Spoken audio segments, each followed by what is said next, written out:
अगर आप लोग अपनी ट्रेडिंग की निगरानी सिर्फ प्रॉफिट और लॉस से कर रहे हैं तो भाई आप अपने आप को धोखा दे रहे हैं क्योंकि एक अच्छी ट्रेड भी आपको लॉस दे सकती है और एक बुरी ट्रेड भी आपको अच्छा प्रॉफिट दे सकती है और रिजल्ट आपको कभी ये नहीं बताते कि आपने सही डिसीजन लिया था या गलत डिसीजन लिया था। अब बात करते हैं असली प्रॉब्लम के बारे में।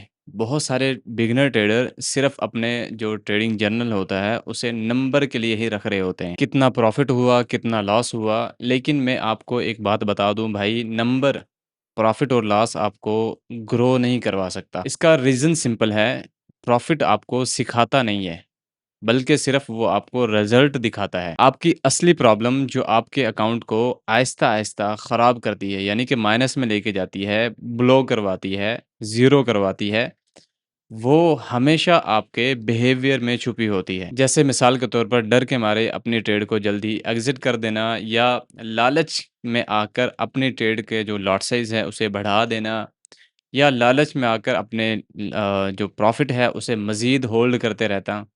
या इसके अलावा और भी ऑप्शन हो सकते हैं। अब ना मैं आपको इस बात को, इस प्रॉब्लम को एग्ज़ाम्पल के साथ समझाऊँगा और सबसे पहले हम जो एग्ज़ाम्पल लेंगे वो ये है कि जब हम डर की वज़ह से अपनी ट्रेड को क्लोज़ कर रहे होते हैं। मान लो आपने गोल्ड के पेयर पर एक बेहतरीन किस्म का सेटअप देखा। प्लान के मुताबिक आपने एंट्री ली, एसएल भी फिट कर दिया उसका, टीपी भी फिट कर दिया। ट्रेड थोड़ी देर तो प्रॉफ़िट में जाना स्टार्ट हुई, लेकिन फिर थोड़ी देर के बाद वो आपके अगेंस्ट जाना स्टार्ट हो गई। ज़्यादा नहीं, बस 10 से 15 पिप या 20 पिप आपके अगेंस्ट गई थी और कुछ ख़ास उसने नहीं किया। ना ही आपको ऐसा साइन मिला कि ये मेरा एसएल हिट कर देगी, ना ही ऐसा था कि कोई न्यूज़ इवेंट आ गया हो और आपका दिल घबरा गया और आपने मैन्युअली जाकर अपनी ट्रेड को क्लोज़ कर दिया। हालाँकि टीपी भी उसका हिट नहीं हुआ था, ना ही एसएल हिट हुआ था। थोड़ी देर के बाद होता ये है कि प्राइस जो है वो दोबारा से उसी डायरेक्शन में जाना स्टार्ट हो जाती है जिस डायरेक्शन में आपने ट्रेड ली थी। अगर थोड़ा-सा आप इंतज़ार कर लेते तो आपकी वही ट्रेड आपका टीपी हिट कर देती। अब प्रॉफ़िट और लॉस की हिस्ट्री हम देखें तो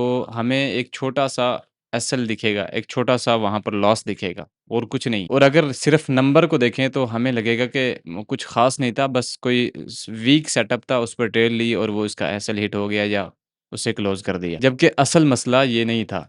असल मसला ये था कि आपने अपने डर की वजह से अपने रूल को, अपने सेटअप को छोड़ दिया और अपनी ट्रेड को क्लोज़ कर दिया था। अब दूसरी एग्ज़ाम्पल के साथ समझते हैं जिसमें हम रिवेंज ट्रेडिंग करते हैं, वो भी डबल लॉट साइज़ के साथ। मान लो आपने 2 ट्रेड लगातार लॉस में क्लोज़ की, उसके बाद फिर आपने एक तीसरी ट्रेड ली, लेकिन उसमें एक और चीज़ आपने ऐड कर दी कि उस तीसरी ट्रेड को आपने, जहाँ पर पहले 1 की लॉट साइज़ यूज़ कर रहे थे, उस ट्रेड में आपने डबल करके 2 की लॉट साइज़ ओपन कर दी। सिर्फ़ इसलिए कि प्रीवियस ट्रेड में जो लॉस हुआ था, वो रिकवर हो जाए और ये वाली ट्रेड आपकी हो जाती है प्रॉफ़िट में क्लोज़। अब जो प्रॉफ़िट और लॉस की हिस्ट्री है, उसमें तो आपका ये प्रॉफ़िट शो होगा और जब आप अपनी प्रॉफ़िट या लॉस वाली हिस्ट्री को देखेंगे, तो उसमें आपको बिल्कुल सही लगेगा। ना कहेंगे आप बहुत बेहतरीन किस्म की ट्रेड है। लेकिन अगर बिहेवियर की नज़र से देखें, तो ये वाला जो ट्रेड है, इसमें आपने अपने रिस्क मैनेजमेंट को तोड़ दिया था और आपने एक रिवेंज ट्रेड की थी, गैम्बल किया था और वो आपका चल गया। यही चीज़ अगर आप नेक्स्ट टाइम ट्राई करो, तो हो सकता है ये आपके पूरे के पूरे अकाउंट को ज़ीरो कर दे। इस ट्रेड में जो आपको रिज़ल्ट मिला है, वो बहुत अच्छा है।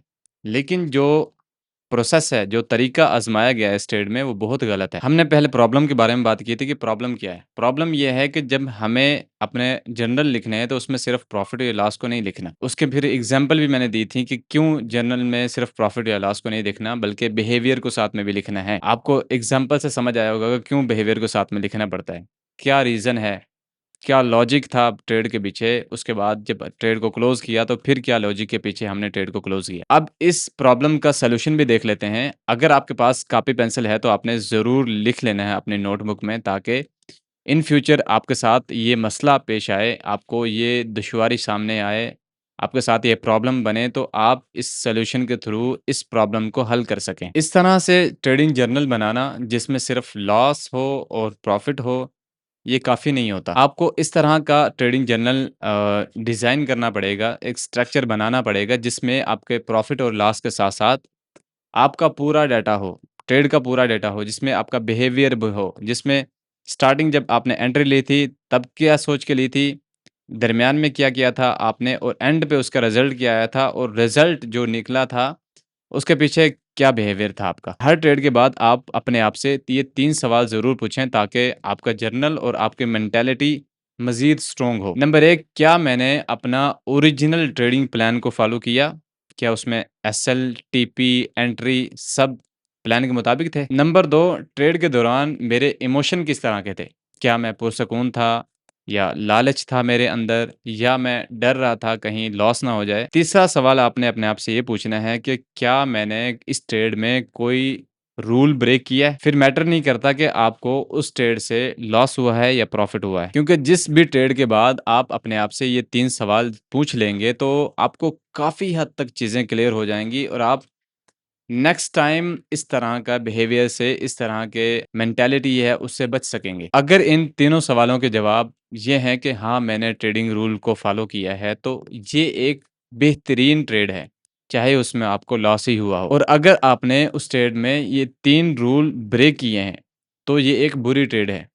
फिर रिज़ल्ट चाहे कैसे भी हों, प्रॉफ़िट वाले ही क्यों ना हों। ये एक सिंपल सा शिफ्ट आपकी ट्रेडिंग जर्नी को मुकम्मल तौर पर बदल देता है क्योंकि अब आप अपने ट्रेडिंग को लक की बेस पर नहीं लेके चल रहे होते बल्कि अपने ट्रेडिंग डिसिप्लिन को इम्प्रूव कर रहे होते हैं। आखिर में मैं आप लोगों से एक ही बात कहूंगा कि भाई प्रोफेशनल ट्रेडिंग में कंसिस्टेंसी रिजल्ट से नहीं आती बल्कि प्रोसेस से आती है, यानी कि अमली तौर पर करने से आती है और बार बार रिपीट करने से आती है। जो लोग सिर्फ प्रॉफिट और लॉस के पीछे ही भागते हैं, यानी कि अपना जो जर्नल है वो प्रॉफिट और लॉस के पीछे ही रखते हैं बस, वो लोग हमेशा इमोशन के सर्कल में फंसे रहते हैं। लेकिन जो लोग अपने बिहेवियर को ट्रैक करते हैं वो आहिस्ता आहिस्ता ही सही, लेकिन मैं यकीन के साथ कह सकता हूँ कि वो अपने आप को एक डिसिप्लिन ट्रेडर बना सकते हैं। अगर आप अपने ट्रेडिंग जर्नल को इस तरह का बनाना चाहते हो कि वो सिर्फ प्रॉफिट और लॉस को ही नहीं बल्कि आपके ट्रेडिंग बिहेवियर को भी एडजस्ट करे, हाइलाइट करे, तो आपने कमेंट में लिखना है प्रोसेस। मैं आपको